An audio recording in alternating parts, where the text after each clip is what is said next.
Every nigga wanted to play sports. Why? Because sports figures got girls, entertainment figures got girls. That's why every nigga had a CD when I was growing up. There was a reason for it. You incentivized it. You can incentivize a negative or you can incentivize a positive. And what society has done is incentivize the negative.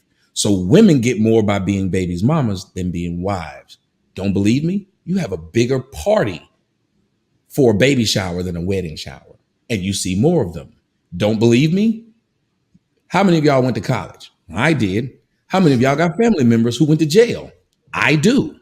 How many of y'all remember them throwing a party for this nigga getting out of jail? But they didn't throw one for you getting out of college. How many of y'all remember them scraping up money to send this nigga some money to put on his books? But I don't remember anybody send me some money just to get some books. How about that?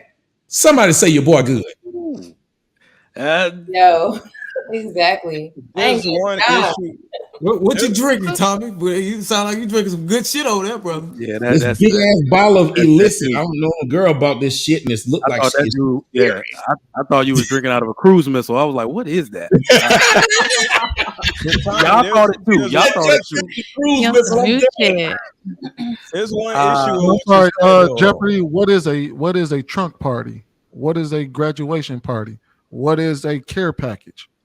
Those are all things I received when I was going to college that my family literally scraped together. Well, I guess I'm only speaking for myself, but but I'm saying we're just talking about in general. It's like saying you grew up in a 2-parent household, but if you know 70% of black children are in. Can we honestly say, all right? So everybody how many people on this panel went to college? Well, think about it. There's not a lot of people that went to college and graduated. How many? Everybody received care packages from their parents and whatnot, right? Hell, no. Everybody got trunk parties, right? Graduation parties. No. Oh no! I had a graduation party. Yeah, not a trunk party. My parents ain't even know party graduation. All of us for Sweetie. I think it applies. I think it actually had applies. Employer money if we sell the most drugs in the neighborhood. This how it happened for me, sweetie. I made a phone call. I said, "Mama, I graduated." This conversation needs to be had about controlling our narrative because that's crazy. I said, "Listen," I said, "Mama, I graduated from college." She said, "Okay, good. You got some money?" Look, let me just say this. What do you mean it's crazy? Let me say this, y'all. Hold on. Let real me quick, just then we're going to go to Lucky. He said it. All right, go ahead. All right, Lucky. Is it time that black men start controlling their own narratives? I think they should have never stopped. Now, I understand. Somebody mentioned media. I understand that media has always been led by a certain narrative and things of that nature.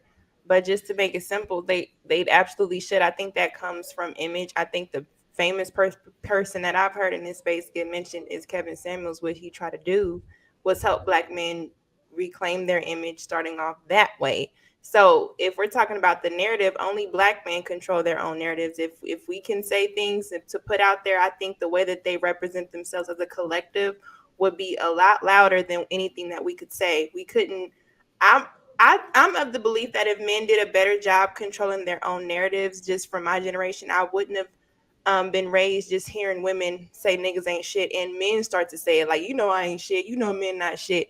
The fathers raised you to think this way, to be scared of men in a sense before you even get to experience it. So I think that if they did certain things such as today represent themselves a lot better and take control of how they are represented, how their women represent them, the women that they choose, how they choose what they entertain, I think it would stop sending mixed signals in general if we're going to decide what their narratives are. Because just like we talked about Black China and this and that and the other, I know a lot of men like looking at hoes. The conversation always come down to hoes. I never really hear them exalt the type of women they like as far as an image, as much as I see them talk about what they don't like the same way women have done, which has done us a disservice. They talk about the negative aspect a lot more than they do the positive. So I think a part of controlling your narrative is flashing more positive Black male images in our faces, male and female, personally. What information are you interpreting that suggests that Black men aren't in control of the narrative or even had control of the narrative? Like, where are you ruining going to get the narrative, actually? Where are you going to get this information that suggests that we even had control of our narrative in the first place? What? Well, you don't think we have control of our narrative? I'm asking. No. I'm asking. I'm asking. It's a great question he's asking, because he's basically asking, if you think about it, narrative is media. Media blacks don't control it. Y'all saying all this stuff, Black men don't control the narrative because he doesn't control the media. We're controlling Which is it. why, hold on, Way. black men are only 5 to 7% of society. You mean to tell me every time they find a gay player, it's got to be a black man? Every time they find a gay athlete, it's got to be a black man? Every time they find a gay athlete, it's a black man for some odd reason? Let me answer that. Going by what? But the question was for me. Okay, go ahead. Go ahead, Lucky. I'm trying to defend you, but go ahead. I don't need defending. Go ahead. If I need go to ahead, be Lucky. corrected, I trust that. Hold on, it's Bruiser and Lucky. Go ahead, Lucky. Yeah, no, I trust that Bruiser would give me necessary, But okay, when I think of narrative, I get there's a standpoint as far as media. That's why I said black media. But when I think of narrative, the media could say black men are this. If that's not the common thing that we see based on them representing themselves, if there were black men who stood up to control this, anytime a media said, hey, put on a dress, hey, do this. If there weren't black men taking those roles, if there weren't black men who wanted to shame them for doing it, I've never seen a slew of black men on platforms, also in media, shame them. When I seen stuff like, we like to mention Dave Chappelle, I didn't see other loud voices stand with Dave Chappelle and certain things. We may have talked about it on podcast, but I have not just seen that the way that a woman can go get a Gayle King. What is the male version of a Gayle King that's a black man? You know what I'm saying? So we can say who hires them in those positions. But just like we can create a manosphere, I think that they could have also created something as far as media to control their narratives. Go ahead. All right. Bruiser goes. When you say, "Where's there a Gayle King?" Isn't that the point? Bruiser. Hold on. Go ahead, Tommy. Tommy has something to say. Go ahead. Come on, Tommy. Isn't that the point when you say there's no Gayle King? Of course, every black male that get on TV for some odd reason, when he do daytime show, he got to be a fruit. And all he does is back women and say men need to act right. It's literally all it is. So they don't have a place to go. When you say why didn't black men do what Dave Chappelle did?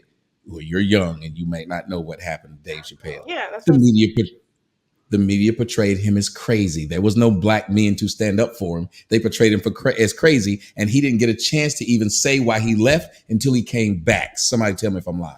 When he left, he didn't say a word. So I'm saying, where's the outrage of men when these situations? We couldn't be outraged because we didn't know why he left. What could we be outraged of? We literally thought he went crazy because that's what they said happened to him. I'm saying that's in the scenario. Okay, y'all could think that, but that's the same thing that happened to what they say, Cat Williams, when he starts speaking the truth.